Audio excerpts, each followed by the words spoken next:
Salam, biz bugün Lantern softbox'u qururuq. Gəlin birinci baxaq, Lantern softbox'unun üstünlükləri nələrdir? Praktikdir, çünki onu qurmaq və sökmək çox asandır və çox sürətlidir. Bu softbox ilə işıqlandırma digərlərinə görə daha ucuz başa gəlir və daha qənaətli metod hesab olunur. Son olaraq, ümumiyyətlə əlində cəmi bir ədəd işığı olan biri üçün Lantern softbox demək olar ki, yeganə çıxış yoludur. Çünki Lantern softboxlar bir işıq ilə ümumi atmosferi işıqlandırmaq üçün istifadə oluna bilir. Softboxu necə qururuq? Biz Colbor BL65 nümunəsindən gedirik. Mexanizm adətən bütün softlarda eyni olur. Qutunu açanda bizi çanta qarşılayır. Çantadan isə softboxun çərçivəsi çıxır. İçində də parçası var.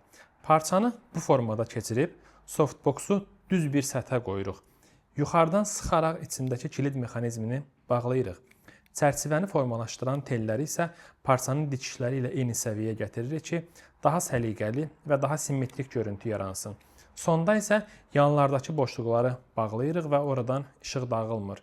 Lantern softboxunu da işıqlara bağlamaq digər softboxlar kimi asandır. Standart Bowens mountudur. Lanternü söküb harasa aparan zaman hər dəfə üzərindəki parçanı sökməyə ehtiyac yoxdur. Cəmi 1-2 saniyə ərzində softboxu söküb aparmaq mümkündür. Siz əgər digər softboxlar və həmçinin ümumi işıqlandırma haqqında videolar izləmək istəyirsinizsə, aşağıda açıqlamada link yerləşdiririk, oradan baxa bilərsiniz. Sağ olun, növbəti videoda görüşərik.